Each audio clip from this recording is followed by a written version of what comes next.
Նա վերադարձավ ճամփորդությունից, պատրաստ ապրելու իր կյանքի ամենաերջանիկ օրը, իր հարսանիքը, սակայն զբոսայգով անցնելիս նա տեսնում է իր սեփական մորը փողոցում քնած, տան հին աշխատակցուհուն գրկած, այն, ինչ թվում էր թյուրիմացություն, բացահայտվում է որպես դաժան ու նախապես ծրագրված դավադրություն, որն ամբողջությամբ փոխում է նրա ճակատագիրը, արարողությունը չեղարկվում է, դրա փոխարեն ծնվում է արդարության, հատուցման լուռ քաջության մի պատմություն, եթե այս պատմությունը ձեզ հետաքրքրեց, չմոռանաք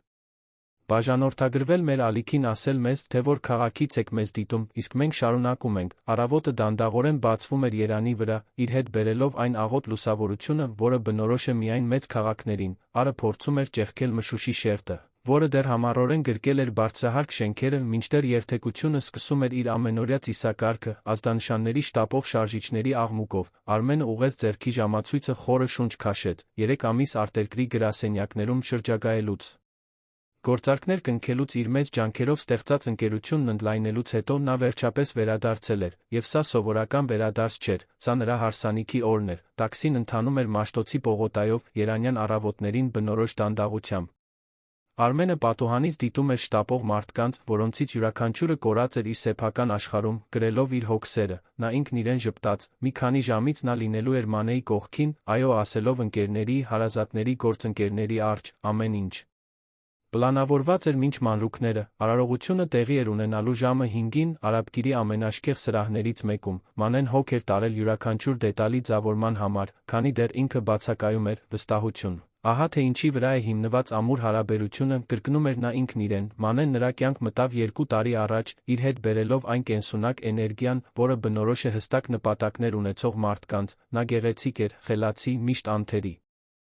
Աշխատում էր թվային մարքեթինգի ոլորտում։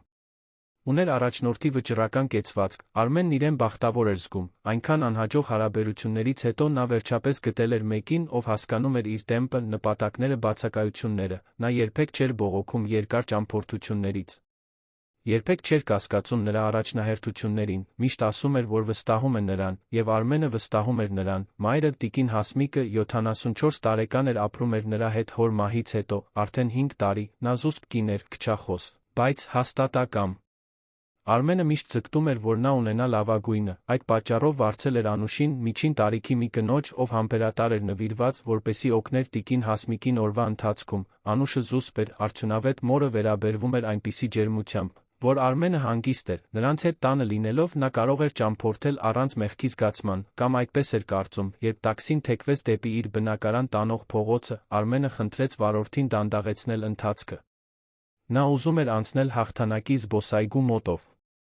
Այն սակավաթիվ կանաչ անկյուններից մեկով, որը մնացել էր բետոնե ջունգլիների մեջ, նա սովոր էր այնտեղ զբոսնել հանգստյան օրերին, նախքան ճամփորդությունների հաճախակի դառնալը, այդ առավոտ ինչ-որ բան ստիպում էր նրան զգալ բնության բույրը, լսել թռչունների երգը, վերամիավորվել իր սիրելի քաղաքի հետ, վարորդը կանգնեց զբոսայգու մուտքի մոտ, Արմենը վճարեց, վերցրեց իր փոքրիկ ճամպրուկը որոշեց վերջին մի քանի թաղամասը քայլել մինչ տուն, օդը թարմ էր, նրան անհրաժեշտ էր այդ լռությունը հարսանեկան եռուզեռի մեջ։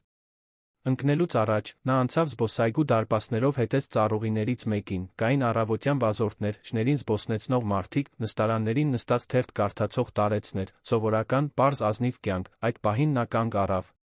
Մի ստվերոտ ծառի տակ գտնվող նստարանին 2 կին նստած քնած էին, միմյանց գրկած, նրանք ակնհայտորեն հյուծված էին, ճմրթված հագուստով, կողքին մի կտորե տոպրակ, նրանցից մեկը Բոբիկ էր, Արմենը սրտի սեղմում զգաց այնպիսին, որ գալիս է առանց նախազգուշացման սեղմում կոկորդը դեռ այն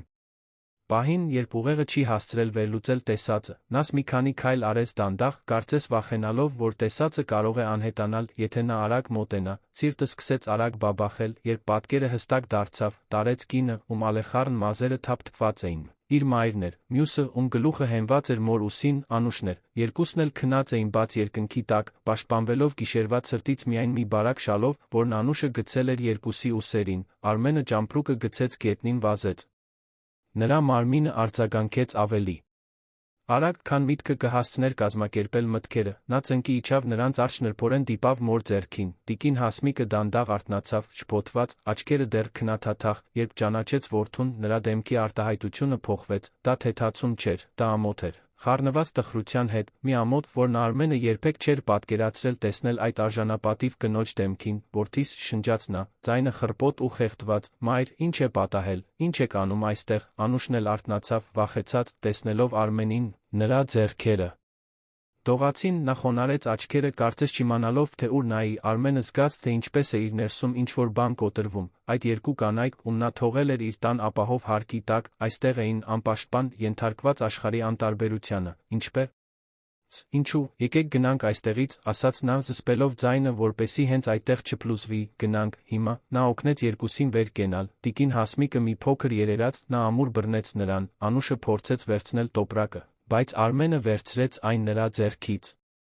Նա կանգնեցրեց պողոտայով անցնող տաքսին, նրան զգուշորեն տեղավորեց հետի նստատեղին, կարծես տեղափոխում էր ինչ-որ չափազանց փխրուն բան, ինքը նստեց առջում, տվեց մոտակա հյուրանոցներից մեկի հասցեն, նա չէր ուզում նրանց տուն տանել, դեռ ոչ։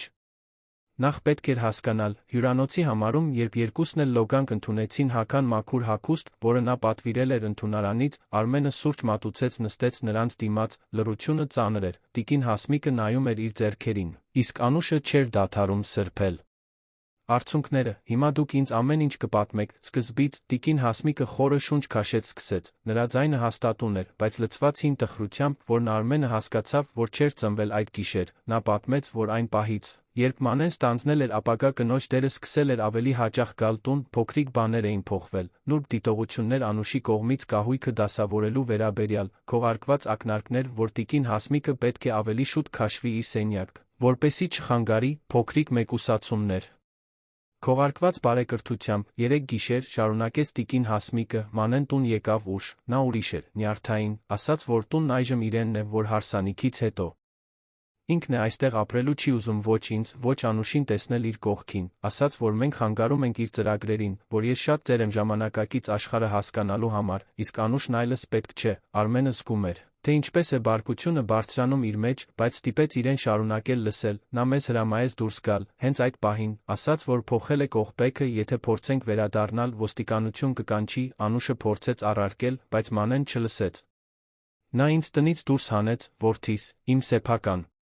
տնից, տիկին Հասմիկի ձայնը վերջում կոտրվեց, Արմենը տեսավ մի բան, որը երբեք չէր սպասում տեսնել, իր մայրը, միշտ այդքան ուժեղ, միշտ անսասան, հեկեկում էր, Անուշը, որ մինչ այդ լուռ էր, վերջապես խոսեց, նրա ձայնը ցածր էր, գրեթե շշուկ։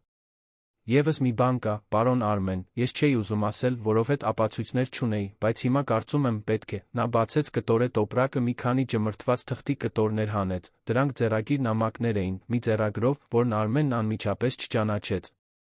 Ես գտա այս նամակները վերջին օրերին, դրանք իմ սենյակում էին հագուստի դարակում, բարձից տակ, սկզբում կարծեցի կատակ է, բայց հետո դրանք դարձան ավելի ուղղակի, Արմենը վերցրեց թղթերը կարդաց, առաջինն ասում էր.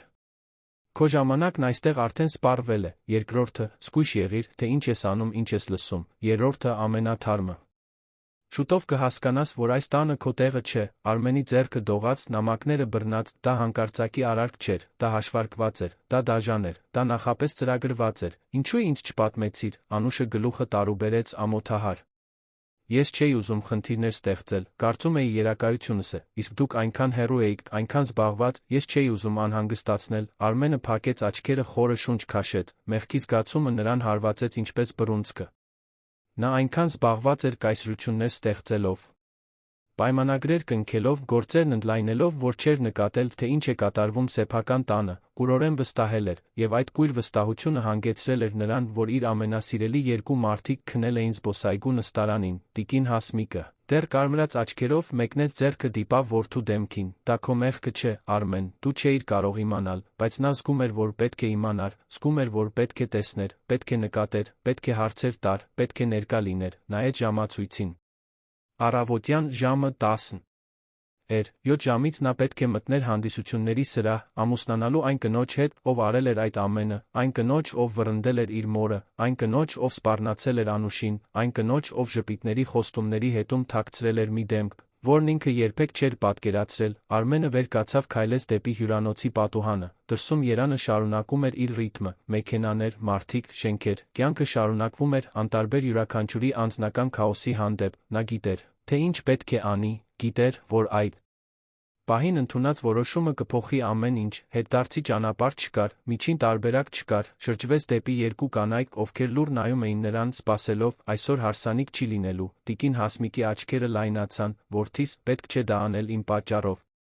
Դա միայն քո պատճառով չէ, մայր, իմ պատճառով էլ է, ես քիչ էր մնում ամուսնանայի մեկի հետ, ում իրականում չեմ ճանաչում, եւ դա ինձ ավելի շատ է վախեցնում, քան ցանկացած այլ բան, նա վերցրեց հեռախոսը, սկսեց համար հավաքել, շատ զանգեր կային անելու, շատ բացատրություններ տալու, շատ կամուրջներ այրելու, բայց ամիսների ընթացքում առաջին անգամ Արմենը զգում էր, որ անում է ճիշտ բանը, առավոտը, որը պետք է նշանավորեր նոր կյանքի սկիզբը, վերածվել էր մի պատրանքի վերջի, եւ ինչ-որ նոր բանի սկզբի, որի անունը նա դեռ չգիտեր, բայց որն ուներ ճշմարտության, արդարության վերածննդի համ, մինչ Մանեի համարը հավաքելը, Արմենս մեկ անգամ նայեց մորն ու Անուշին, նրանք միասին էին, սատարելով միմյանց, ինչպես արել էին զբոսայգու ցուրտ գիշերվա ընթացքում։ Եվ հենց այդ պահին նա հասկացավ ընտանիքի իրական իմաստը, դա արյունը չէր, դա ազգանունը չէր, դա ներկայությունն էր, դա հոգատարությունն էր, դա այն էր, որ կողքին ես, երբ ամեն ինչ փլուզվում է, իսկ ինքը այնտեղ չէր եղել, բայց հիմա կլինի, հավերժ։ Հեռախոսազանգը 3 անգամ անպատասխան մնաց, մինչ Մանեն վերջապես վերցրեց, Արմենը լսում էր ձայներ հետնաֆոնին, ծիծաղ, սրահի նախապատրաստման բնորոշ աղմուկը, նա արարողությամբ այրում էր, վերահսկելով վերջին դետալները, նրա ձայնը հնչեց աշխույժ, գրեթե էյֆորիկ, կարծես վերջին 24 ժամվա ընթացքում ոչ մի վատ բան տեղի չէր ունեցել, սիրելիս, եկար, ես սրահում եմ, ամեն ինչ հրաշալի է ստացվում, ծաղիկների ձավորումը հենց այնպիսին է, ինչպիսին պատկերացնում էի, չես հավատա, երբ տեսնես, որտեղ ես, արդեն տանն ես։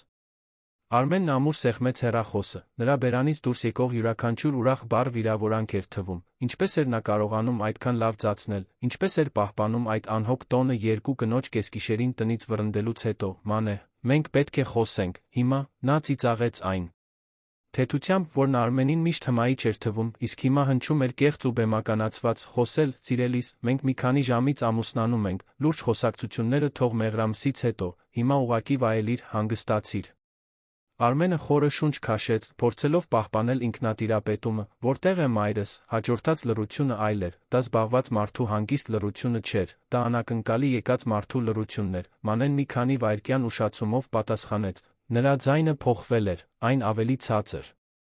էր, ավելի զգուշավոր, մայրդ, նա պետք է որ տանը լինի, ինչու, տանը չէ, եւ դու դա շատ լավ գիտես, եւս մի լռություն, այս անգամ ավելի երկար, Արմենը գրեթե լսում էր, թե ինչպես են նրա մտքերը վերադասավորվում, պատրաստելով պաշտպանությունն ու սեփական վարկածը, Արմեն, ես չգիտեմ, թե ինչի մասին ես խոսում, եթե մայրդ տնից դուրս է եկել, ինձ չի տեղեկացրել, գուցե գնացել է զբոսնելու, չգիտեմ, նա փակեց աչքերը, սուտը լկտի էր, գրեթե վիրավորական, Մանե, դու 3 գիշեր նրան Անուշին վռնդել ես տնից, փոխել ես կողպեքը, հրամայել ես երկուսին էլ հեռանալ, եւ հիմա ես նրանց գտել եմ զբոսայգու նստարանին քնած, այնպես որ դադարիր ծածնել, թե ոչինչ չգիտես, նրա շնչառությունն արագացավ հեռախոսի մյուս կողմում, Արմենը զգում էր սկսվող խուճապը, բայց երբ նա նորից խոսեց, ձայնի մեջ զղջում չկար, կար պաշտպանություն, արդարացում, նույնիսկ բարկություն, լսիր, Արմեն, ես արեցի այն, ինչ պետք էր անել, այդ իրավիճակն անտանելի էր, մայրդ ինձ չէր հարգում, Անուշը միշտ ինձ վրա թարս էր նայում, ես այդ տանն էի ապրելու, դա լինելու էր։ Նա իմ տունը, ես չէի պատրաստվում թույլ տալ, որ ինձ հետ վարվեն որպես ներխուժողի, ես քեզ բազմիցս զգուշացրել եմ, բայց դու միշտ ճամփորդությունների մեջ էիր, միշտ շատ զբաղված էիր ինձ լսելու համար, Արմենը զգաց, թե ինչպես է բարկությունը տաք ալիքի պես բարձրանում կրծքում, դու ոչինչ չես զգուշացրել, երբեք այդ մասին ոչ մի բառ չես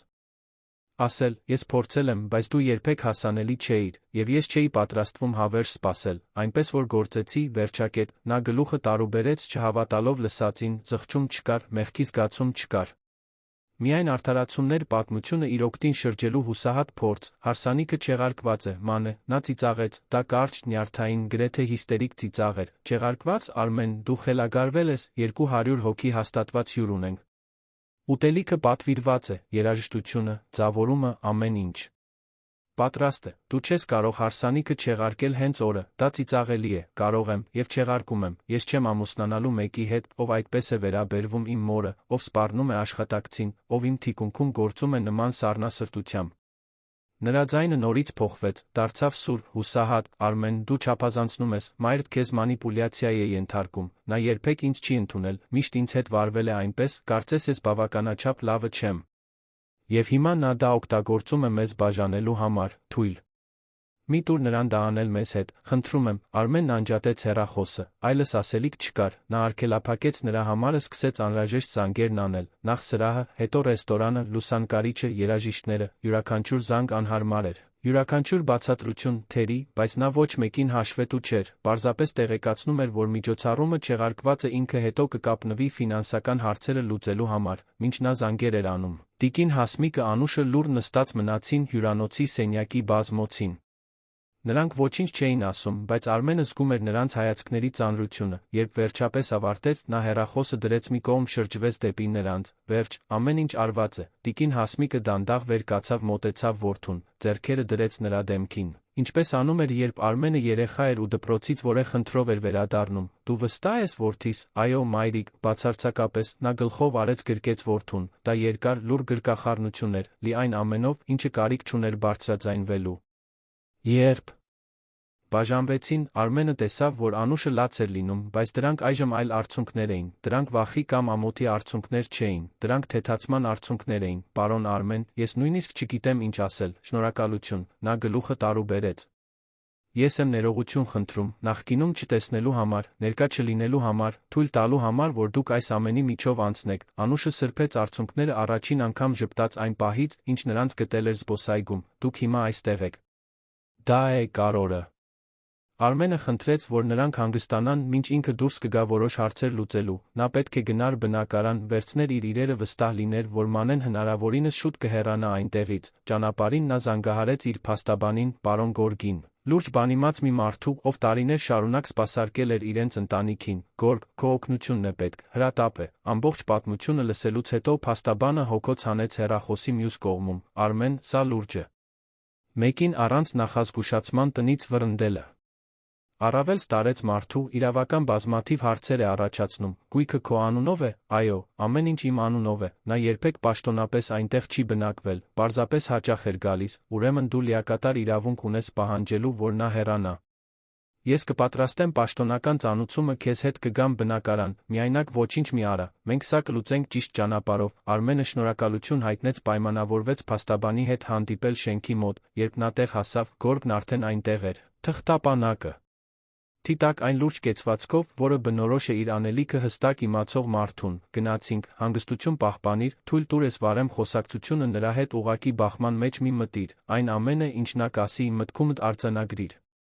Եթե անհրաժեշտ համարես, կարող ես նա ձայնագրել, երկուսով բարձրացան բնակարան, Արմենն օգտագործեց իր բանալին, բայց երբ փորձեց բացել դուռը, հասկացավ, որ կողպեկն իրոք փոխված է, նա սեղմեց զանգը, ոչ ոք չպատասխանեց, նորից սեղմեց, լռություն։ Ուժգին թակեց դուռը, Մանե, ես գիտեմ, որ դու այնտեղ ես, բաց դուռը, ես փաստաբանիս հետ եմ, ծածնելդ թե տանը չես, չի օգնի, մի քանի րոպե անց քայլերի ձայն լսվեց, դուռը բացվեց, Մանեն փոխված էր, մազերը թափթփված, շպարը լղոզված, աչքերը կարմրած, նա նայեց Արմենին, հետո Գորգին, նրա դեմքը քարացավ, ինչ է նա այստեղ անում, Գորգը մի քայլ առաջ եկավ, քաղաքավարի, բայց հաստատակամ, բարի օր, օրիորդ Մանե, ես Գորգ Ֆարյանն եմ, պարոն Արմենի փաստաբանը, ես այստեղ եմ երաշխավորելու, որ իրավիճակը լուծվի օրինական հարգալից ճանապարհով։ Պարոն Արմենը ցանկանում է մտնել իր սեփական բնակարանը, խնդրում եմ թույլ տվեք ներս մտնել, Մանեն ձեռքերը խաչեց կրծքին փակելով ճանապարհը, ես այստեղ եմ ապրում, ես իրավունքներ ունեմ, Գորգը բացեց թղթապանակը հանեց անշարժ գույքի վկայականի պատճենը։ Ըստ պաշտոնական փաստաթղթերի, այս բնակարանը գրանցված է բացառապես Արմեն Հենրիկի Թավադյանի անունով, դուք երբեք չեք ներառվել որպես պաշտոնական բնակիչ չկաք համատեղ բնակության որևէ պայմանագրում, հետաբար, իրավական տեսանկյունից դուք իրավունք չունեք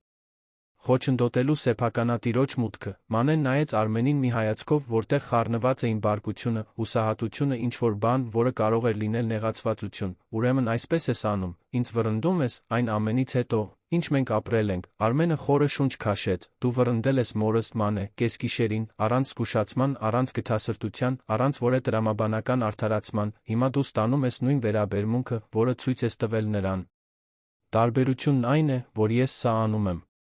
Փաստաբանի ներկայությամբ, փաստաթղթերով օրենքի նկատմամբ հարգանքով, դու նույնիսկ դա չտվեցիր նրան, Մանեի աչքերը լցվեցին արցունքներով, բայց Արմենը խղճահարություն չզգաց, նա գիտեր, որ այդ արցունքներն ավելի շատ հուսախաբությունից էին, քան զղջումից։ Գորգը նորից միջամտեց, պահպանելով մասնագիտական տոնը, օրիորդ մանը, դուք ունեք 24 ժամ այս գույքից ձեր իրերը հանելու համար, հակառակ դեպքում մենք կդիմենք համապատասխան իրավական միջոցների, ահա պաշտոնական ծանուցումը, խնդրում եմ, ստորագրեք ստացման մասին։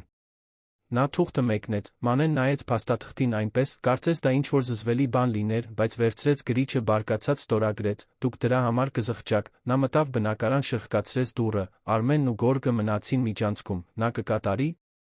պահանջը, Գորգը թղթերը հետ դրեց թղթապանակի մեջ, եթե չկատարի մենք կդիմենք վտարման հայցով, բայց սովորաբար, երբ մարդը հասկանում է, որ իրավական հիմքեր չունի, վերջում զիջում է, սպասենք։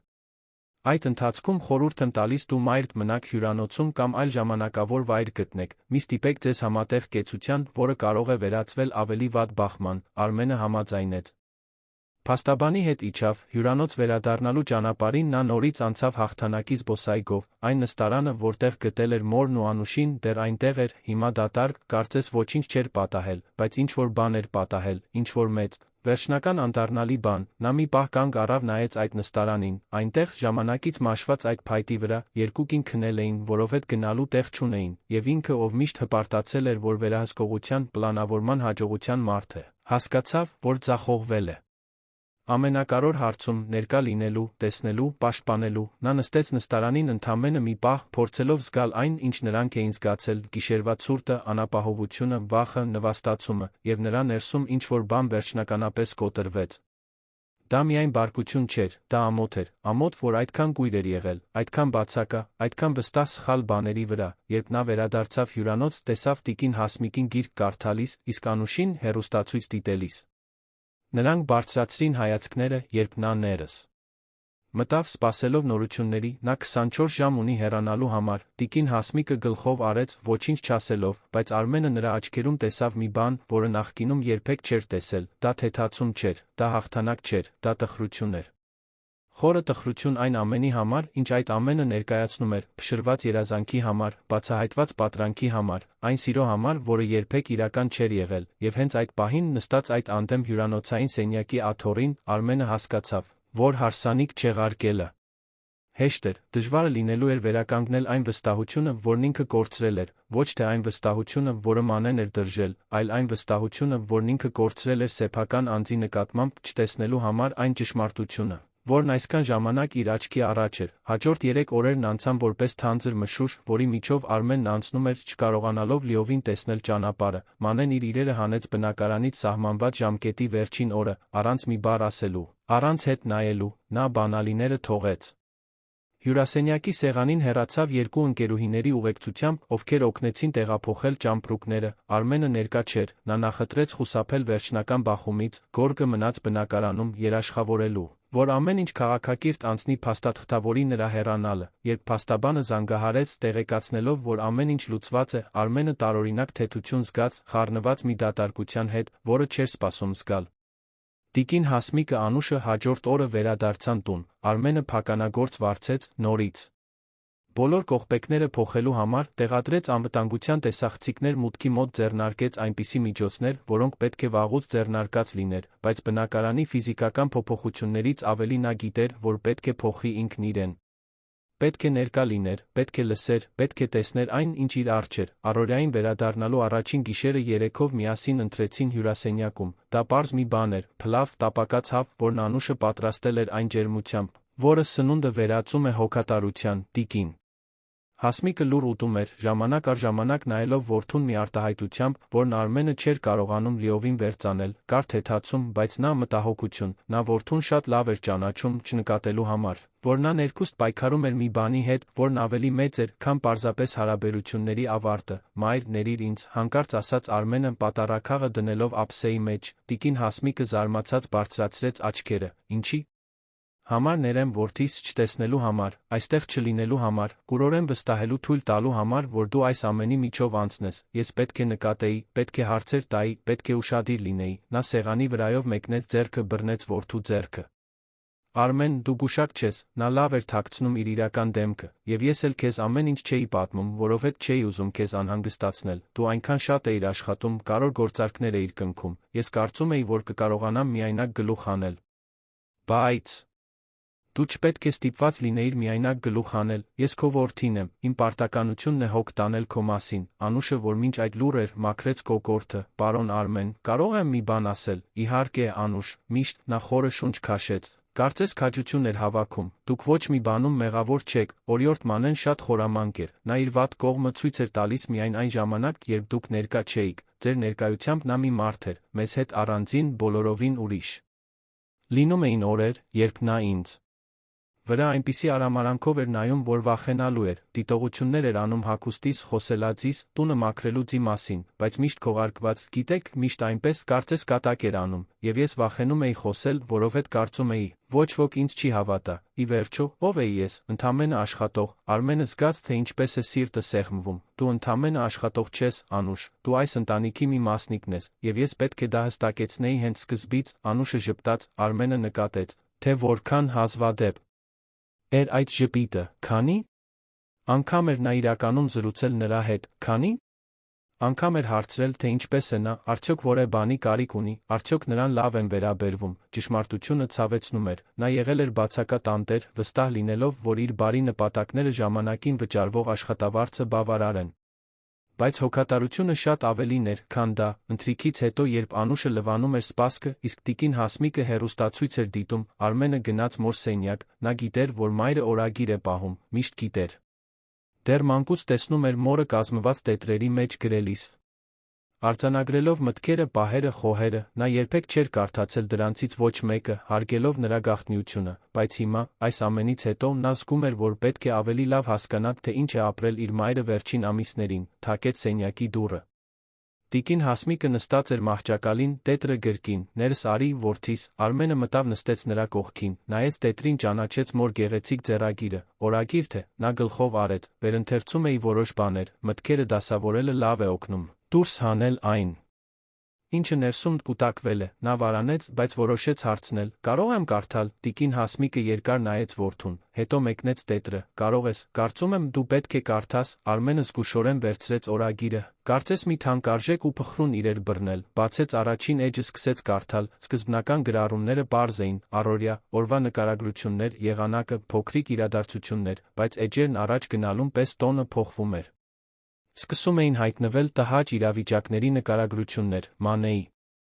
դիտողությունները տիկին Հասմիկի տարիքի մասին, նրա իրերը հնաոճ համարելու մասին, այն մասին, որ նա պետք է հարմարվի նոր ժամանակներին։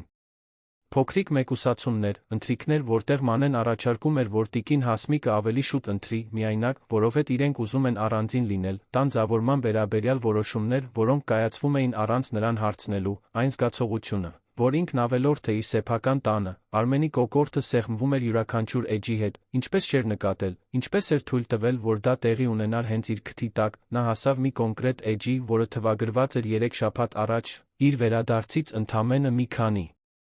օր առաջ, այսօր Մանեն ինձ ասաց, որ երբ իրենք ամուսնանան, ես պետք է մտածեմ ծերանոց տեղափոխվելու մասին, ասաց, որ դա ինձ համար ավելի լավ կլինի, որ ես այնտեղ իմ տարիքի մարդկանց հետ կլինեմ, կունենամ զբաղմունքներ, մասնագիտացված խնամք, ասաց, որ արդար չէ, որ ես տանը միայնակ մնամ, քանի դեռ իրենք աշխատում են, բայց ես միայնակ չեմ, ես ունեմ Անուշին, ունեմ իմ գրքերը, իմ առօրյան, սա իմ տունն է, ես չեմ ուզում հեռանալ, բայց քաջություն չունեցա դա նրան ասելու, պարզապես ժպտացի, ասացի, որ կմտածեմ այդ մասին, ես վախենում եմ կորցնել իմ տունը, վախենում եմ բեռ դառնալ, վախենում եմ, որ որդիս ինձանից ավելի նրան կընտրի, ես չեմ կարող նրան մեղադրել, ի վերջո նա արժանի է երջանիկ լինելու, նույնիսկ եթե իմ երջանկությունը լինի դրա գինը։ Արմենը փակեց օրագիրը, ձեռքերը դողում էին, արցունքները սկսեցին հոսել նրա դեմքով առանց վերահսկողության, տիկին Հասմիկը ձեռքը դրեց որդու մեջքին, թույլ տվեց նրան լաց լինել, ոչինչ չասաց, պարզապես այնտեղ էր, ներկա, առաջարկելով այն լուռ մխիթարանքը, որը միայն մայրը կարող է տալ, երբ Արմենը վերջապես կարողացավ խոսել, ձայնը խռպոտ էր, մայր, ես երբեք նրան քեզնից վեր չէի դասի, երբեք, դու հավատում ես դրան, տիկին Հասմիկը գլխով արեց, ես գիտեմ, որդիս, խորքում ես միշտ գիտեի, բայց վախը իրացիոնալ է։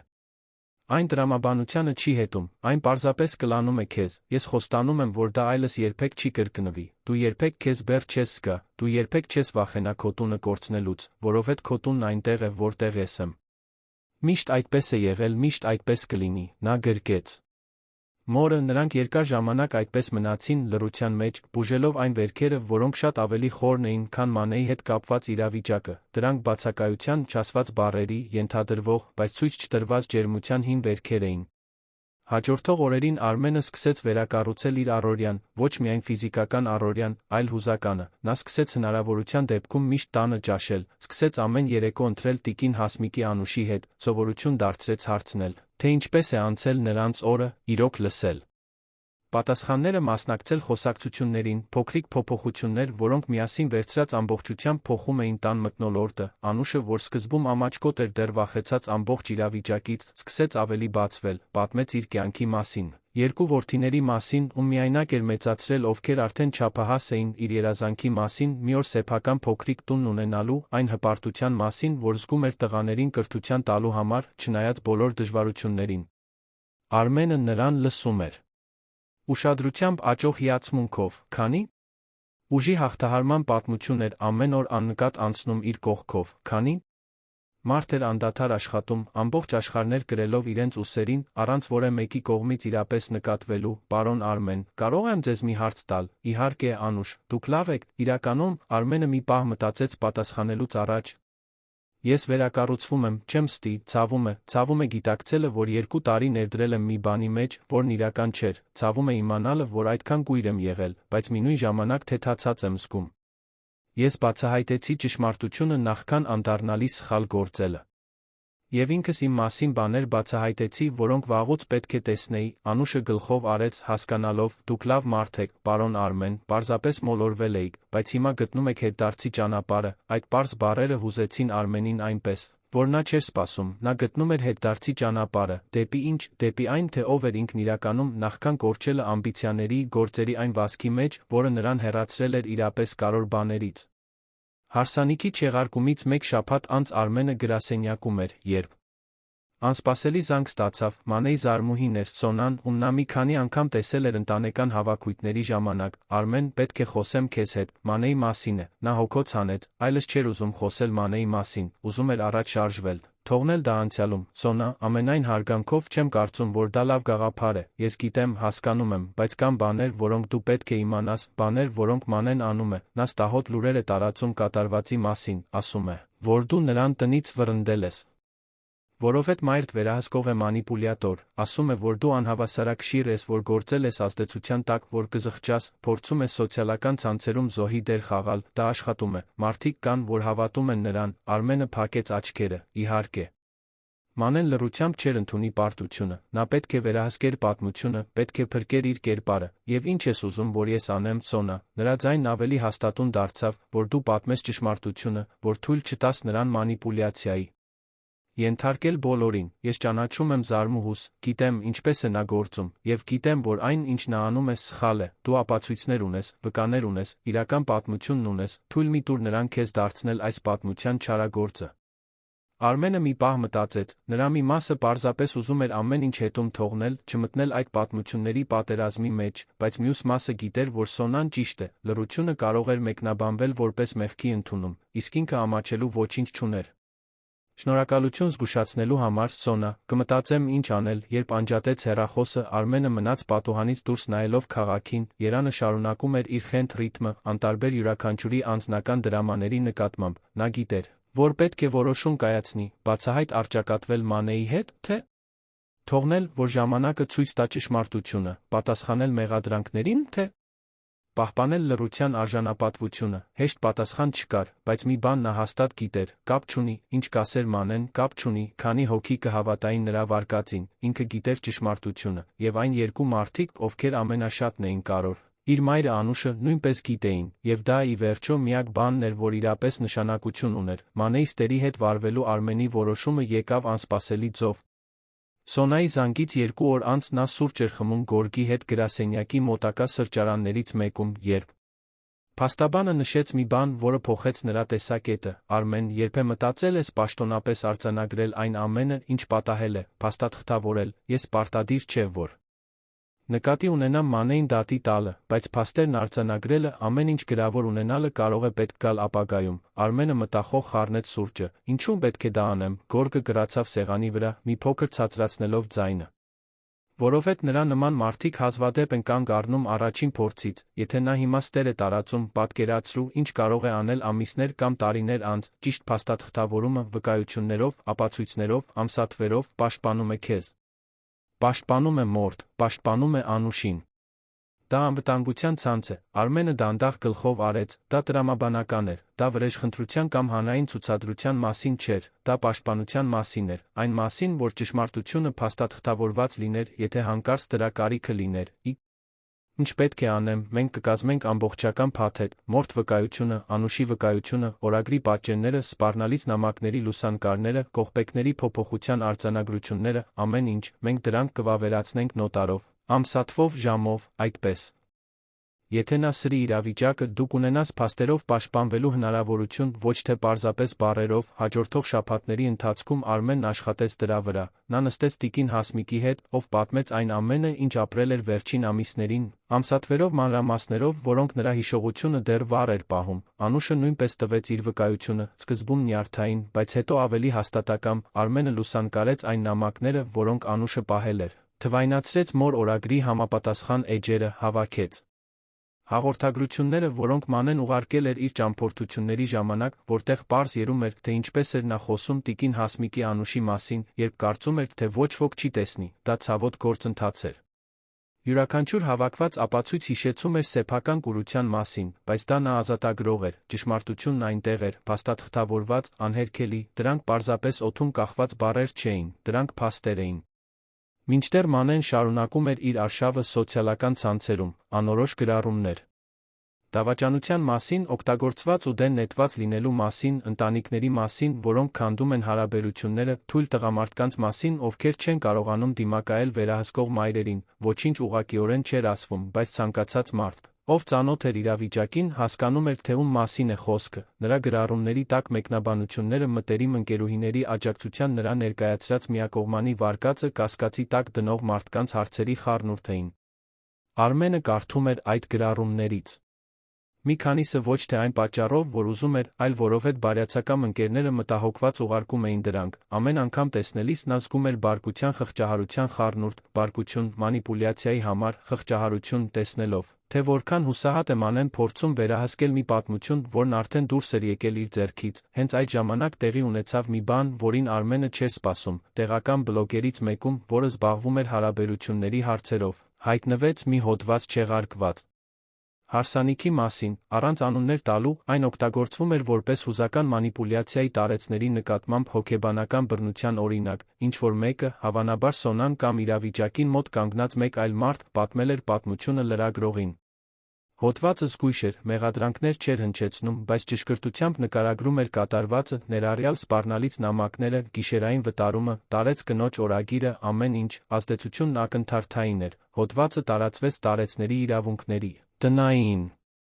աշխատողների հարաբերությունների սահմանների վերաբերյալ քննարկման խմբերում, մարդիկ սկսեցին կիսվել իրենց նմանատիպ պատմություններով, դեպքը սոցիալական ցանցերում անուն ստացավ, ոչ իրական անունը, այլ մի խորհրդանշական մականուն, որն արագ տարածվեց։ Արարողությունը, որը տեղի չունեցավ, այն դարձավ լուր բռնությունների դեմ դիմադրության խորհրդանիշ, որոնք տեղի են ունենում տան պատերի ներսում, աշխարհի աչքից հեռու, Արմենն իմացավ հոդվածի մասին, երբ իր հեռախոսը սկսեց ստանալ տասնյակ հաղորդագրություններ։ Գործընկերներ, հեռու ընկերներ, նույնիսկ հաճախորդներ, բոլորը հարցնում էին, թե արդյոք դա իր մասին է, նա կարդաց հոդվածը բաբախող սրտով, անուններ չկային, ուղղակի մեղադրանքներ չկային, բայց ամեն ինչ այնտեղ էր, իր պատմությունը, բացահայտված աշխարհին մի ձով, որն ինքը երբեք չէր ծրագրել, նա անմիջապես զանգահարեց Գորգին, տեսա, եւ նախքան անհանգստանալը ստուգեցի, այնտեղ ոչ մի անօրինական բան չկա, ոչ մի անուն չի հնչեցվել, ոչ մի զրպարտություն տեղի չի ունեցել, դա պարզապես մի պատմություն է, հիմնված իրական փաստերի վրա, բայց ներկայացված ընդհանուր ձով, Արմենը խորը շունչ քաշեց, իսկ հիմա դու ես որոշում, ուզում ես հանդես գալ հայտարարությամբ, թե թողնել, որ պատմությունն ինքն իր մասին խոսի, իմ խորհուրդը, լռություն, դու արդեն ամեն ինչ փաստաթղթավորված ունես, ապացույցներն ունես, վկաներն ունես, կարիք չկա մտնել այդ հանրային պատերազմի մեջ, թող ճշմարտությունն ինքնուրույն աշխատի։ Արմենը հետեց խորհրդին, նա հրապարակավ հանդես չեկավ, ոչ հաստատեց, ոչ էլ հերքեց, որ պատմությունն իր մասին է, պարզապես շարունակեց իր կյանքը, կենտրոնանալով նրա վրա, ինչն իրոք կարևոր էր, իր մայրը, Անուշը, իր աշխատանքը, իր անձնական վերակառուցումը։ Բայց Մանեն չունեցավ նույն Զսպվածությունը, երբ հասկացավ, որ մարդիկ կապում են փաստերը, նա մի երկար, հուզական գրառում արեց, պաշտպանվելով անուղղակի մեղադրանքներից, հերքեց, որ որևէ մեկին տնից վռնդել է, ասաց, որ իրեն սխալ են հասկացել, որ ինքը պարզապես փոփոխություններ է առաջարկել, որոնք կարծում էր, թե բոլորի համար լավ կլինեն, ասաց, որ հենց ինքն է եղել վռնդվածը, նվաստացվածը, լքվածը սեփական հարսանիքի օրը, բայց ինչ-որ բան էր փոխվել, մարդիկ այլևս կուրորեն չէին հավատում։ Հայտնվեցին մեկնաբանություններ, որոնք հարցնում էին պատմության մյուս կողմի մասին, հարցնում էին ապացույցների մասին, կասկածի տակ էին դնում նրա խոսքերի հակասությունները, ալիքը շրջվել էր, Մանեն կորցնում էր այն վերահսկողությունը, որի համար այդքան պայքարել էր, Արմենը հետում էր այդ ամենին հեռվից, արդարության տարօրինակ զգացումով, որը կատարվում էր առանց իր միջամտության, ճշմարտությունը, ինչպես Գորգն էր ասել, ինքնուրույն էր աշխատում, մի կեսօր, հարսանիքի չեղարկումից գրեթե 1 ամիս անց, Արմենը տուն եկավ տեսավ տիկին Հասմիկին ու Անուշին խոհանոցում, ծիծաղելիս ինչ որ բանի վրա, որը ցույց էին տալիս հեռուստացույցով, ծիծաղի ձայնը ստիպեց նրան կանգ առնել դռան մոտ, պարզապես դիտելով, երբ էր վերջին անգամ լսել նրանց այդպես ծիծաղելիս, երբ էր վերջին անգամ իր տունը իրական տուն զգացվել, լի կյանքով, ջերմությամբ, թեթությամբ, նա մտավ խոհանոց, երկուսն էլ նայեցին նրան, դեռ ժպտալով, այդ ի՞նչն է այդքան ծիծաղելի, տիկին Հասմիկը սրբեց ծիծաղից առաջացած արցունքները, ախ, որդիս, այս սերիալի մի տեսարան է, չարագործը ընկավ իր իսկ լարած թակարդը։ Հիմա փորձում է զոհձանալ, բայց ոչ ոք նրան չի հավատում, Արմենը ժպտաց, հեգնանքն աննկատ չմնաց, կյանքը նմանակում է արվեստին, այնպես չէ, երեքով միասին ծիծաղեցին, Արմենը զգաց, թե ինչպես է իր ներսում ինչ-որ բան խաղաղվում, դա բուժում էր։ Ոչ թե ակնթարթային հրաշք բուժում, այլ այն դանդաղ ու իրական բուժումը, որը գալիս է ժամանակի, ներկայության ամենօրյա հոգատարության հետ, այդ գիշեր, ընթրիքից հետո, Արմենը լուրջ զրուցեց Անուշի հետ մի բանի մասին, որի մասին մտածում էր օրեր շարունակ։ Անուշ, ես ուզում եմ կարգավորել քո կարգավիճակն այստեղ, ուզում եմ, որ դու ունենաս աշխատանքային բոլոր երաշխավորված իրավունքները, վճարովի արձակուրդ, 13-րդ աշխատավարձ, սոցիալական փաթեթ, ամեն ինչ, եւ ուզում եմ բարձրացնել քո աշխատավարձը։ Դու արժանի ես շատ ավելիին, քան ես քեզ տվել եմ, Անուշը կարմրեց, ակնհայտորեն հուզված, պարոն Արմեն, կարիք չկա, կարիք կա, եւ ավելին, ուզում եմ իմանաս, որ դու այստեղ միշտ տեղ ունես, սա պարզապես աշխատանք չէ, Անուշ, դու այս ընտանիքի մի մասն ես։ Իսկ ընտանիքին հոգ են տանում, արժորում են պաշտպանում, Անուշի դեմքով արցունքներ հոսեցին, բայց դրանք ուրախության, ճանաչման վերջապես վերականգնված արժանապատվության արցունքներ էին, շնորհակալություն, պարոն Արմեն, դուք չեք պատկերացնում, թե դա ինչ է նշանակում ինձ համար։ Նա պատկերացնում էր, կամ գոնե սկսում էր հասկանալ, որովհետև դա միայն փողի կամ իրավունքների մասին չէր, դա նկատված լինելու մասին էր, դա սեփական մարդկային արժեքի ճանաչման մասին էր, դա այն մասին էր, որ իմանայիր, դու կարող ես քո ներկայությունը փոփոխություն է բերում, դու անտեսանելի չես, հաջորդող օրերին Արմենն ամեն ինչ թղթին հանձնեց, կարգավորեց Անուշի պայմանագիրը, ուղղեց աշխատավարձը, երաշխավորեց բոլոր արտոնությունները, նա ստեղծեց արտակարգ իրավիճակների հիմնադրամ նրա համար, եթե հանկարծ օգնության կարիք լիներ անսպասելի ծախսերի դեպքում, եւ ամենակարևորը ստեղծեց կանոնավոր զրույցների սովորություն, որտեղ Անուշը կարող էր բաց խոսել ցանկացած բանի մասին, որն իրեն անհանգստացնում էր, ցանկացած իրավիճակի մասին, որն անարդար էր համարում, կամ ցանկացած փոփոխության մասին, որ կցանկանար տեսնել, նույնն արեց տիկին Հասմիկի հետ, սահմանեց շաբաթական նախաճաշ միայն երկուսով, որտեղ խոսում էին ամեն ինչի մասին, անցյալի, ներկայի, երազանքների, վախերի մասին, զղջումների, հույսերի մասին։ Կամաց-կամաց Արմենը սկսեց ճանաչել իր մորը մի ձով, որը նախկինում երբեք չէր ճանաչել, ոչ միայն որպես մայր, այլ որպես անհատ, իր սեփական պատմությամբ, իր ցավերով, իր հաղթանակներով, չեղարկումից 1.5 ամիս անց Արմենը գործնական հանդիպման էր, երբ Սոնայից անսպասելի հաղորդագրություն ստացավ, կարծեցի, պետք է իմանաս, Մանեն ջնջել է իր բոլոր սոցիալական էջերը, լիովին անհետացել է համացանցից, լսել եմ, որ նա աշխատանք է ընդունվել Գյումրիում տեղափոխվելու է։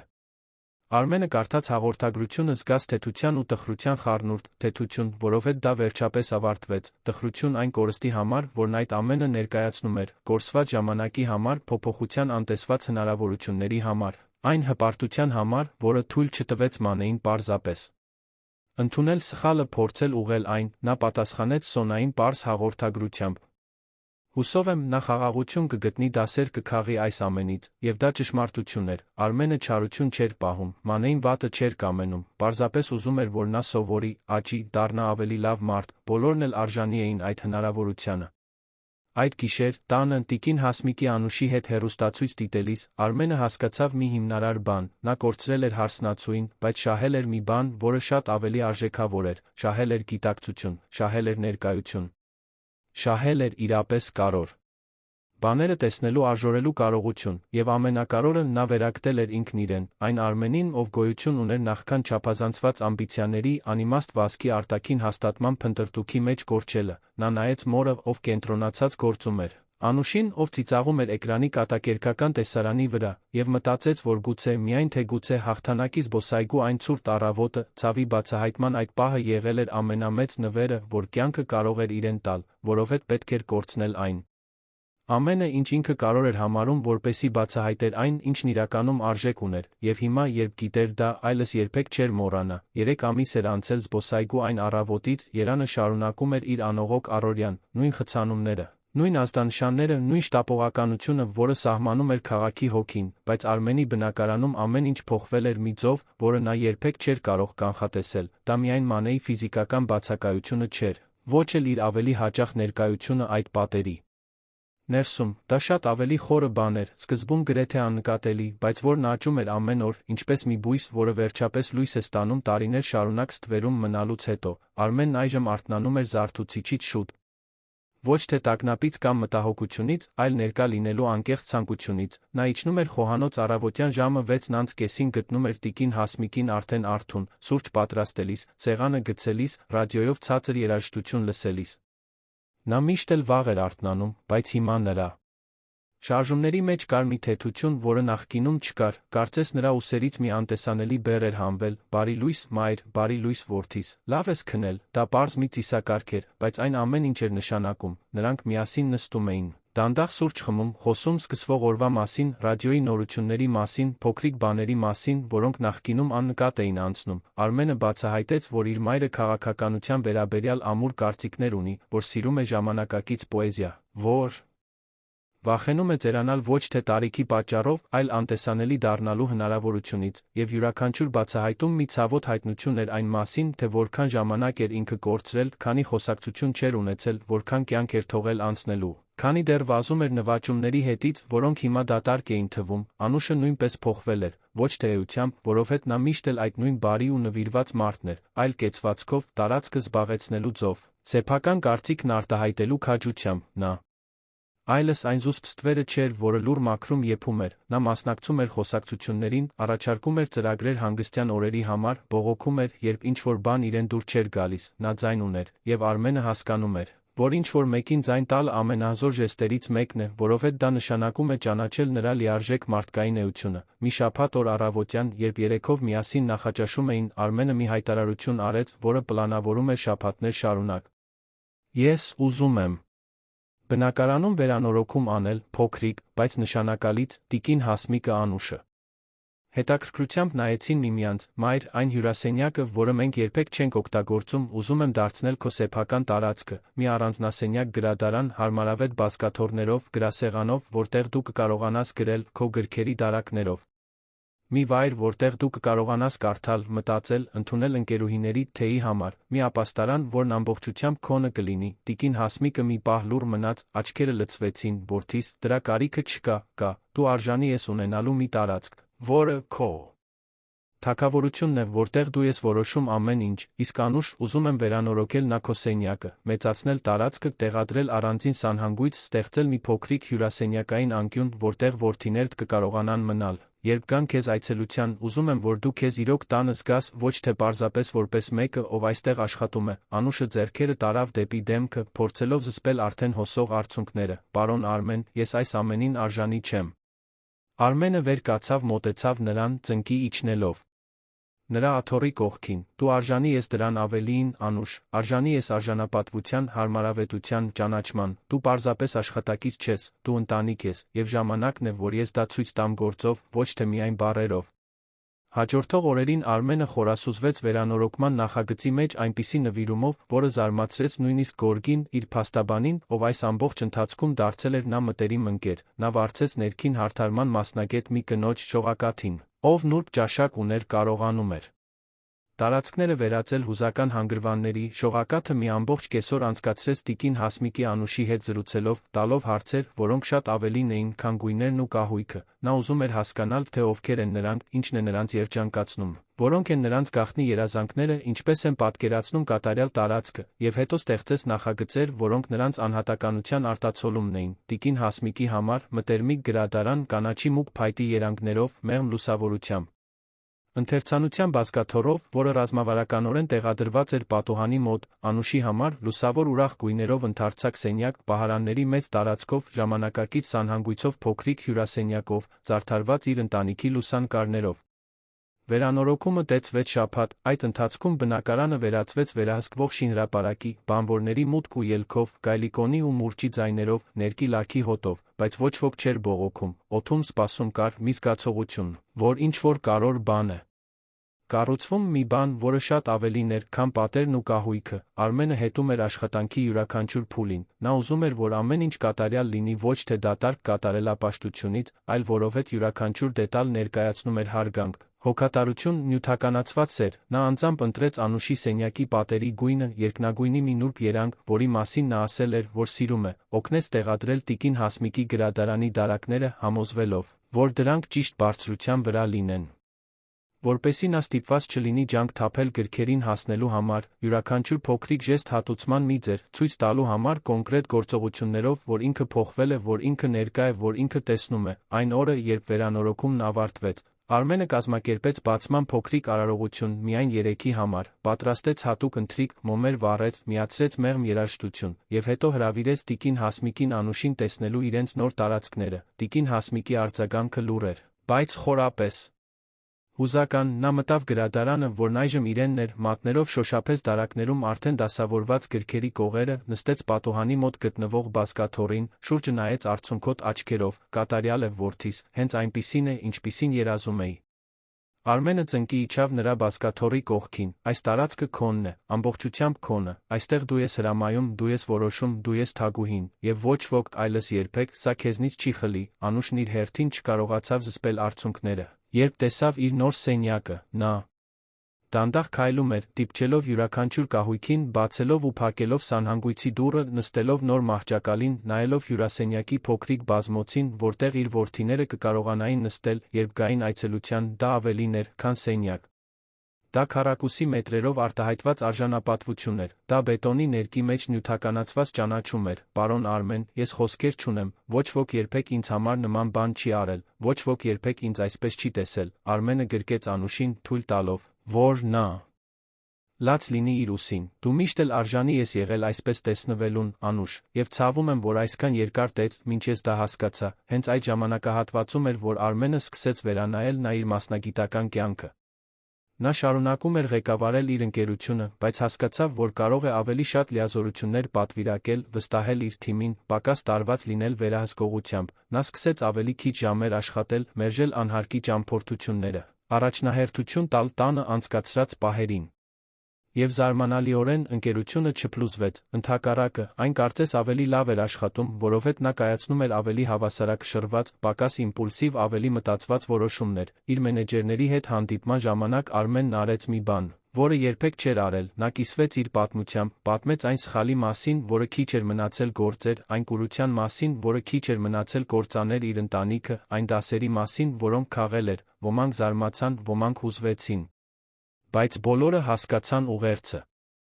Մասնագիտական հաջողությունը առանց անձնական հավասարակշռության ժամացուցային ռումբ է, եւ Արմենը չէր ուզում, որ իր թիմի որե անդամ անցնի այն ամենի միջով, ինչի միջով ինքն էր անցել, նա փոփոխություններ մտցրեց ընկերությունում, ճկուն գրաֆիկ նրանց համար, ովքեր ունեին փոքր երեխաներ կամ տարեց ծնողներ, վճարովի արձակուրդներ ընտանեկան խնամքի համար, հստակ քաղաքականություն չափազանց մեծ արտաժամյա աշխատանքի դեմ, եւ ամենակարևորը ստեղծեց մի մշակույթ, որտեղ անձնական դժվարությունների մասին խոսելը թուլության նշան չէր,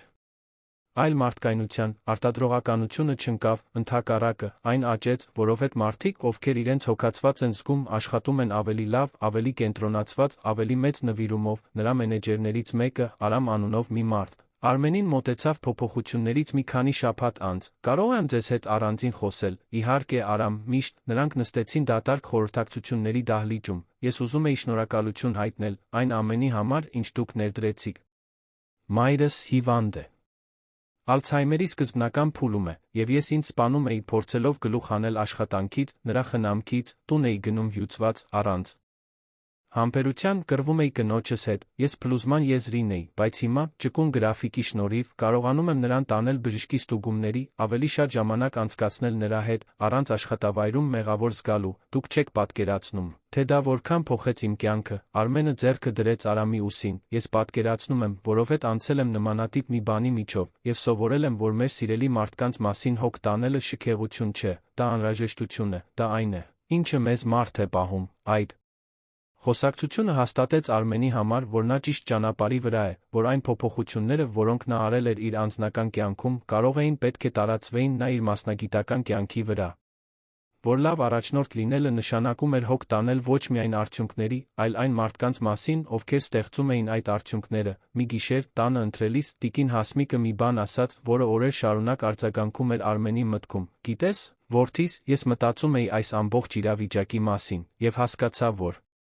գուցե մանեն ավելի մեծ մի բանի գործիքներ, ես ոչ մի կերպ չեմ արդարացնում նրա արածը ամենին, բայց եթե այս ամենը տեղի չունենար, դու կփոխվեիր, մենք կունենայինք այս խոսակցությունները, այս ընտանիքը կլիներ այսպես իրապես միասնական։ Արմենը դանդաղ ծամում էր, մտածելով հարցի շուրջ, հավանաբար ոչ, ես կույր էի, մայրիկ, բացարձակապես կույր, ապրում էի իներցիայով, կարծելով, թե ամեն ինչ ճիշտ եմ անում միայն այն պատճառով, որ վճարում էի հաշիվները, ապահովում էի նյութական հարմարավետություն, բայց անտեսում էի էականը, ներկայությունը, ուշադրությունը, իրական ջերմությունը, անուշը, ով սովորաբար լռում էր ավելի խորը խոսակցությունների ժամանակ, որոշեց մասնակցել։ Պարոն Արմեն, կարող եմ մի բան ասել, որի մասին մտածում եմ։ Իհարկե, անուշ, միշտ։ Ես կարծում եմ, որ շատ ընտանիքներ ապրում են այնպես, ինչպես դուք էիք ապրում նախկինում, մարդիկ ապրում են նույն տանը, բայց իրականում միասին չեն ապրում, յուրաքանչյուրն իր աշխարհում է, ոչ ոք իրապես չի կապվում մյուսի հետ, եւ երբեմն մեծ ճգնաժամ է պետք, որ մենք արթնանանք։ Օրիորդ Մանեն փոթորիկ առաջացրեց, բայց փոթորկից հետո եկավ պարզությունը, եկավ ճշմարտությունը, Անուշի բառերը պարզ, բայց խորը իմաստություն ունեին, Արմենը հասկացավ, որ նա ճիշտ է, քանի ընտանիք էր ապրում հենց այդպես, կիսելով տանիքը, բայց ոչ կյանքը, կիսելով տարածքը, բայց ոչ գոյությունը, եւ քանի մարդ էր արթնանում միայն այն ժամանակ, երբ արդեն շատ ուշ էր, հենց այդ ժամանակ ծնվեց գաղափարը, նա զրուցում էր Գորգի հետ մի կեսօր թաղամասի փրերից մեկում սուրճ խմելով, երբ փաստաբանը պատահականորեն հիշատակեց, որ աշխատում է մի տարեց կնոջ գործի վրա, ում ընտանիքը ստիպողաբար տեղավորել էր ծերանոց, նրա կամքին հակառակ, որովհետև զավակները ուզում էին տիրանալ նրա բնակարանին։ Դա հաճախ է պատահում, հարցրեց Արմենը, ավելի շատ, քան պատկերացնում ես, տարեցներին դուրս են մղում սեփական տներից, տնային աշխատողներին շահագործում են, հոգեբանական բռնությունները տեղի են ունենում լռության մեջ, ամենավատն այն է, որ այդ մարդկանցից շատերը չգիտեն, որ իրավունքներ ունեն, չգիտեն, որտեղ դիմել օգնության համար, վախենում են բողոքել։ Իսկ եթե մենք ստեղծենք մի բան այդ մարդկանց օգնելու համար, Գորգը սուրճի բաժակը օդում պահած կանգ առավ, ինչպես թե մի նախագիծ, մի կազմակերպություն, մի բան, որը կառաջարկի իրավաբանական խորհրդատվություն, հոգեբանական աջակցություն, ապահով տարածք այն մարդկանց համար, ովքեր անցնում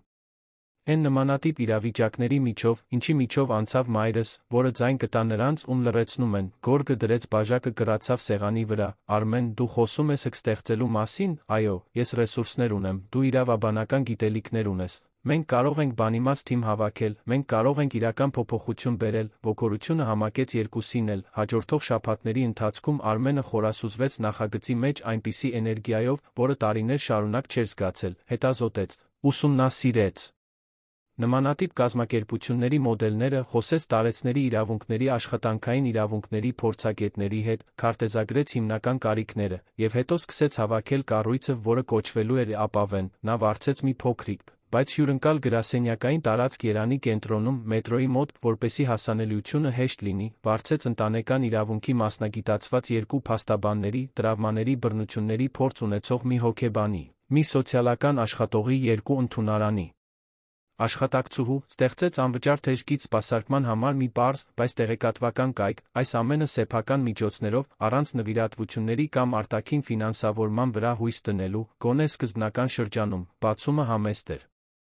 Ընդամենը մի փոքրիկ արարողություն վարձված թիմի, Գորգի, տիկին Հասմիկի, Անուշի մի քանի մտերիմ ընկերների հետ, Արմենը հուզված կարճ ելույթ ունեցավ, այս նախագիծը ծնվում է անձնական ցավից, որը վերածվել է նպատակի, ծնվում է այն ամոթից, որ ես չտեսա, թե ինչ է կատարվում իմ Սեփական տանը ծնվում է սխալը դասի, կուրությունը տեսողության, բացակայությունը ներկայության վերածելու ցանկությունից, ապա վենը գոյություն ունի ձայն տալու նրանց, ում լռեցնում են, արժանապատվություն առաջարկելու նրանց, ում նվաստացնում են, ցույց տալու համար, որ ոչ ոք միայնակ չէ, որ ոչ ոք կարիք չունի քնելու զբոսայգու նստարանին, որովհետև վռնդվել է սեփական տնից, որ ոչ ոք կարիք չունի բռնությունն ընդունել որպես նորմալ երևույթ, ազդեցությունն ակնթարթային էր։ Առաջին շաբաթվա ընթացքում նրանք ստացան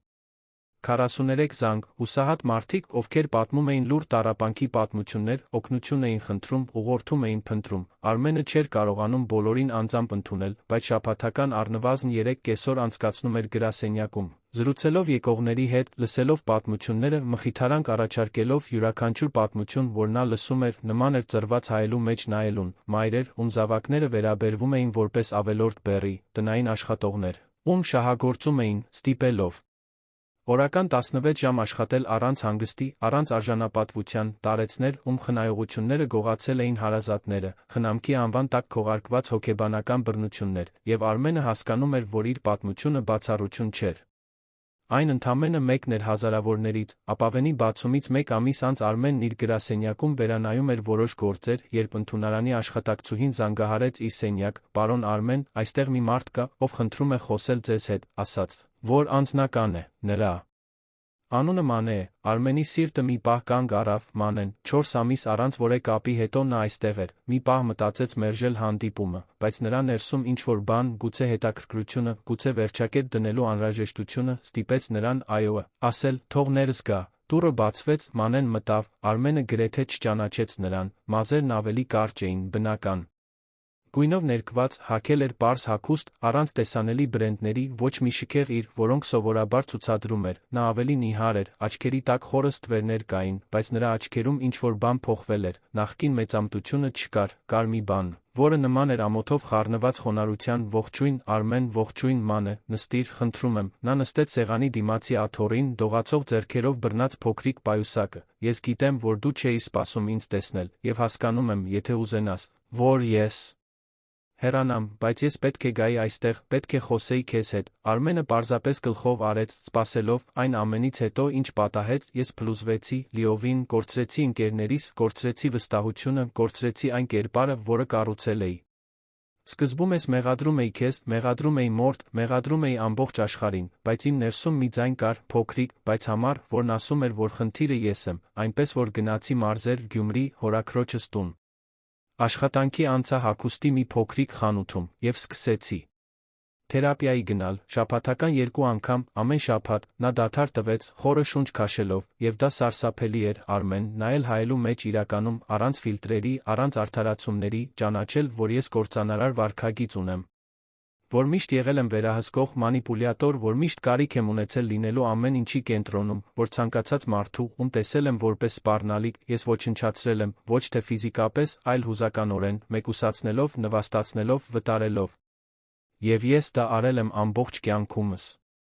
Առանց գիտակցելու, կամ ավելի վատ, գիտակցելով ու ծածնելով, թե դա նորմալ է, Արմենը լսում էր լռությամբ, նրա մի մասը դեռ բարկություն էր զգում, դեռ հիշում էր մորը այն նստարանին քնած, բայց մյուս մասը, այն մասը, որն աճել էր այս ամիսների ընթացքում, կարեկցանք էր զգում, որովհետև նա հասկանում էր, որ ոչ ոք դաժան չի ծնվում, դաժանությունը կառուցվում է շերտ առ շերտ, վերք առ վերք, ինչու եկար այստեղ, Մանե, որովհետև երբ իմացա քո նախագծի ապավենի մասին, ես հասկացա, որ դու այդ ցավը վերածել ես մի լավ բանի։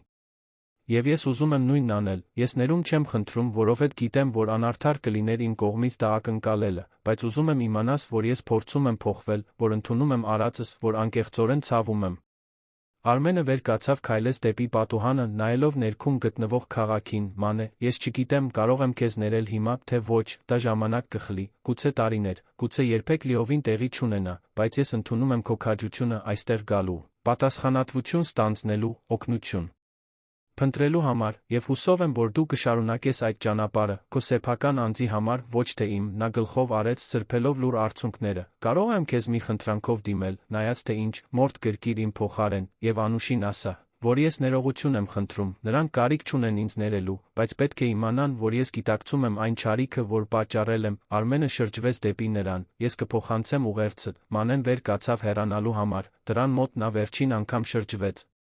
Այն, ինչ դու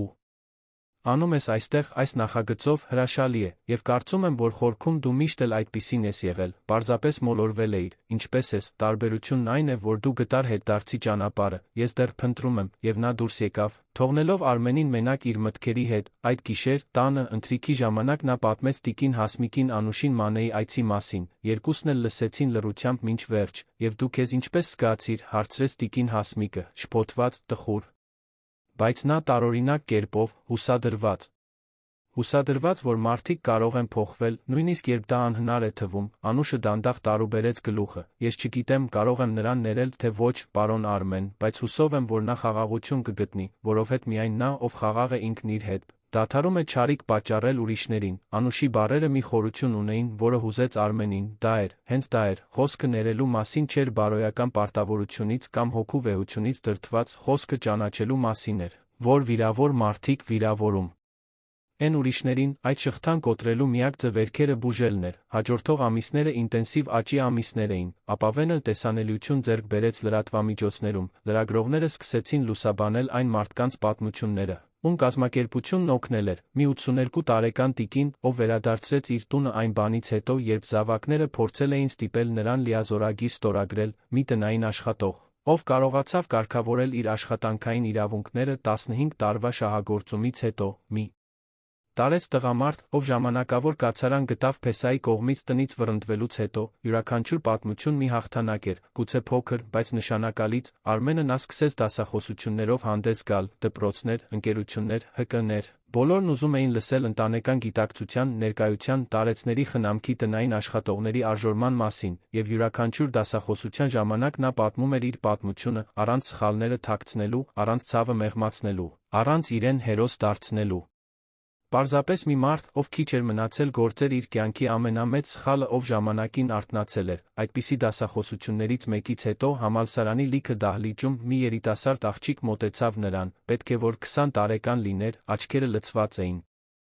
Անունս Գայանե է, տատիկս ապրում է մեզ հետ, և ձեր պատմությունը լսելուց հետո ես հասկացա, որ մայրս անում է հենց այն, ինչ այդ կինը արեց ձեր մոր հետ, փոքրիկ նվաստացումներ, մեկուսացումներ, չարախինդ մեկնաբանություններ, և ես երբեք չէի նկատել։ Կամ ավելի վատ։ Նկատում էի ու ծածնում, թե նորմալ է, բայց հիմա ես տեսնում եմ, և ես դա կփոխեմ, Արմենը սեղմեց երիտասարդ աղջկա ձեռքը, դու արդեն փոխում ես դա, պարզապես նկատելով, հիմա եղիր այն ձայնը, որի կարիքը տատիկդ ունի, թույլ մի տուր, որ նա միայնակ անցնի այդ ամենի միջով, Գայանեի հայացքի երախտագիտությունը այն ամենն էր, ինչ Արմենին պետք էր իմանալու համար, որ ինքը ճիշտ ճանապարհի վրա է, հաղթանակի զբոսայգու այն առավոտից 1 տարի անց Արմենը մի փոքրիկ միջոցառում կազմակերպեց, ապավենում, գործունեության 1 տարի։ Ավելի քան 1200 սպասարկված մարդ, հարյուրավոր լուծված գործեր, փոխված կյանքեր, նա հրավիրել էր բոլորին, ում կազմակերպությունն օգնել էր, տարածքը լեփ-լեցուն էր, բոլոր տարիքի մարդիկ, բոլոր սոցիալական խավերից յուրաքանչյուրը։ Ցավի մի պատմությամբ, որը վերածվել էր նոր սկզբի, միջոցառման ժամանակ Արմենը խոսք խնդրեց, նրա կողքին էին տիկին Հասմիկը Անուշը, այն երկու կանայք, ովքեր եղել էին այդ ամբողջ տրանսֆորմացիայի կատալիզատորը, նա նայեց լսարանին, տեսավ տառապանքի հետքերով, բայց նա, հույսով լի դեմքեր զգաց, որ վերջապես հասկանում է նպատակի իմաստը, 1 տարի առաջ ես գտա մորս մեր աշխատակցուհի Անուշին։ Զբոսայգու նստարանին քնած, նրանք տնից վռնդվել էին այն կնոջ կողմից, ում հետ ես պատրաստվում էի ամուսնանալ, դա իմ կյանքի վատագույն լավագույն օրն էր, վատագույնը, որովհետև տեսա իմ անփութության, իմ բացակայության, իմ կուրության արդյունքը, լավագույնը, որովհետև ես արթնացա, իսկ արթնանալը ցավոտ է, բայց անհրաժեշտ, նա դադար տվեց, զսպելով հուզմունքը, այսօր, նայելով ձեզ բոլորիդ, տեսնում եմ, որ մենք միայնակ չենք, որ կիսված ցավը վերածվում է հավաքական ուժի, որ միասին մենք կարող ենք ստեղծել մի հասարակություն, որտեղ ոչ մի տարեց դեն չի նետվի, ոչ մի աշխատող անտեսանելի չի դառնա, ոչ մի մարդ չի վերաբերվի ավելի վատ, քան նա արժանի է, յուրաքանչյուր պատմություն, որ ես լսել եմ այս վերջին տարում, ինձ մի բան է սովորեցրել է, որ կարեկցանքը պասիվ զգացմունք չէ, դա գործողություն է, դա ընտրություն է, տեսնելու, լսելու փոփոխություն բերելու, ծափահարությունները երկար էին, հուզիչ, լի հավաքական երախտագիտությամբ, մարդիկ վեր կացան, ոմանք գրկեցին միմյանց, ոմանք լուր սրբեցին արցունքները, դա տոնակատարության պահ էր։ Բայց նա ճանաչում այն բանի, որ պայքարը նոր է սկսվում, որ դեռ կան հազարավոր մարդիկ, ովքեր օգնության կարիք ունեն, հազարավոր պատմություններ, որոնք սպասում են լսվելուն, պաշտոնական միջոցառումից հետո մի քանի հոգի մոտեցան Արմենին անձամբ զրուցելու համար։ Մի ջերմակահեր դողացող ձեռքերով տիկին ամուր բռնեց նրա թ. Անունս Վարդուհի է, 6 ամիս առաջ որդիս ինձ ձերանոց տեղավորեց իմ կամքին հակառակ, ուզում էր տիրանալ բնակարանիս, բայց ապավենն ինձ օգնեց, կարողացան փոխել իրավիճակը, ապացուցեցին, որ ես լիարժեք մտավոր կարողություններ ունեմ, այսօր ես վերադարձել եմ իմ օջախ, շնորհակալություն, որ գոյություն ունեք, շնորհակալություն, որ ինձ նման մարդկանցից ձեռք չքաշեցիք, Արմենը ջերմությամբ սեղմեց նրա ձեռքերը, տիկին Վարդուհի, դժվար աշխատանքը դուք եք արել, մենք պարզապես ճանապարհը ցույց տվեցինք, քաջությունը ամբողջությամբ ձերն էր, մեկ այլ տղամարդ, ավելի երիտասարդ, նույնպես մոտեցավ, նա հոգնած, բայց վճռական աչքեր ուներ, ես Նարեկն եմ։ Կինս տարիներ շարունակ վատ էր վերաբերվում մորս, ես չէի տեսնում։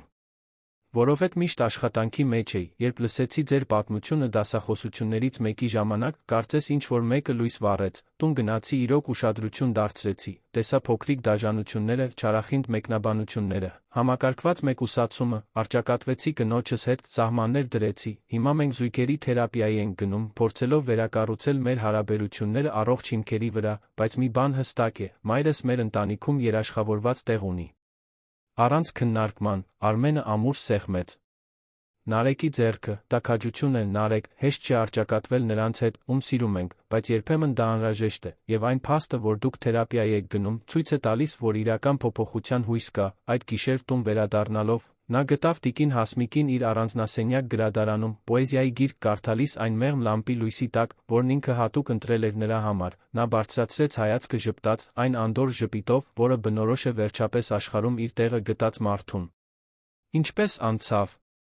միջոցառումը, հրաշալի էր, մայրիկ, հուզիչ, փոխակերպող, յուրաքանչյուր մարդ, ով խոսեց ինձ հետ, հաղթահարման մի պատմություն ուներ, եւ նրանք բոլորը ինձ հիշեցրին, թե որքան բան մենք կարողացանք միասին կառուցել, նա զգուշորեն փակեց գիրքը, էջը նշելով այն ձեռագործ էջանշանով, որն Անուշն էր պատրաստել իր համար, որդիս, ես ուզում եմ քեզ մի բան ասել, ես քեզ ներել եմ, ամբողջությամբ, նախկինում չտեսնելու համար, ներկա չլինելու համար, ամեն ինչի համար, որովհետև դու հիմա այստեղ ես։ Եվ ամենակարևորը, դու փոխվել ես։ Դու ոչ միայն վերադարձել ես, դու էվոլյուցիա ես ապրել, դարձել ես ավելի լավ, ավելի գիտակից, ավելի մարդկային տղամարդ, եւ դա ինձ հպարտությամբ է լցնում, Արմենը զգաց, որ արցունքները սկսում են հոսել դեռ նախքան ինքը կնկատեր։ Նա ծնկի իջավ այն բազկաթոռի կողքին, որտեղ նստած էր մայրը, գլուխը հենեց նրա ծնկներին, ինչպես անում էր, երբ երեխա էր ու մխիթարության կարիք ուներ, տիկին Հասմիկը մատներով շոյեց որդու մազերը, այն համընդհանուր մայրական ժեստով, որը հանգստացնում է, բուժում է, մխիթարում է, ես այնքան էի վախենում քեզ կորցնելուց, մայր, այնքան էի վախենում, որ իմ բացակայությունը մեր միջ ինչ-որ անդառնալի բան էր կոտրել, ոչինչ կոտրված չէ, որդիս, ամեն ինչ վերակառուցված է, եւ այն, ինչ մենք միասին վերակառուցել ենք, շատ ավելի ամուր է, քան այն, ինչ կար նախկինում, որովհետև հիմա դա գիտակցված է, նպատակային է, իրական է, նրանք այդպես մնացին երկար րոպեներ, լռության մեջ, թույլ տալով, որ ջերմությունը խոսի ավելի բարձր, քան բառերը, երբ Արմենը վերջապես վեր կացավ, նրա աչքերը կարմրած էին, բայց սիրտն ավելի թեթ էր, քան եղել էր տարիներ շարունակ, ավելի ուշ նա գտավ Անուշին խոհանոցում երեքի համար թեյ պատրաստելիս, ինչը դարձել էր ավանդույթ ուրբաթ գիշերներին, նա ցածրաձայն երգում էր մի երգ, որն Արմենը չէր ճանաչում, բայց որը հնչում էր ուրախ, հուսադրող։ Անուշ, կարող եմ քեզ մի հարց տալ, նա շրջվեց, ձեռքին պահելով դեռ տաք թեյնիկը, իհարկե, պարոն Արմեն, միշտ, դու երջանիկ ես այստեղ, իրականում, որովհետև եթե կա որևէ բան, որ ես կարող եմ անել քո կյանքը բարելավելու համար, քեզ ավելի հարմարավետ, ավելի Արժորված զգալու համար, ես ուզում եմ իմանալ, նա դրեց թեյնիկը մոտեցավ նրան, աչքերը փայլում էին անկեղծ հույզերից, պարոն Արմեն, ես երբեք իմ կյանքում այսքան երջանիկ չեմ եղել, որովհետև առաջին անգամ ես ինձ տեսնված եմ զգում, ինձ արժորված եմ զգում, ինձ սիրված եմ զգում, եւ դա գին չունի, դուք ինձ տվել եք շատ ավելին, քան գեղեցիկ սենյակը կամ արդար աշխատավարձը, թե դա նույնպես կարևոր է, դուք ինձ արժանապատվություն եք տվել, ինձ ձայն եք տվել, ինձ տվել եք այն համոզմունքը, որ ես կարող եմ։ Եվ դրանից մեծ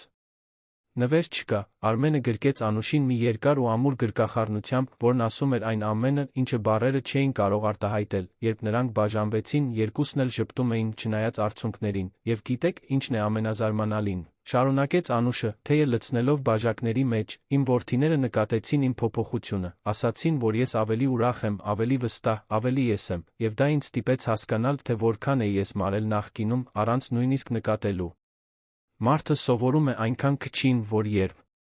Ստանում է նվազագույն արժանապատվություն, դա հրաշք է թվում։ Այդ բառերը արձագանքում էին Արմենի մեջ, երբ երեքով նստած էին հյուրասենյակում, միասին թեյ խմելով, սովորել այնքան քչին, որ նվազագույնը հրաշք թվա, քանի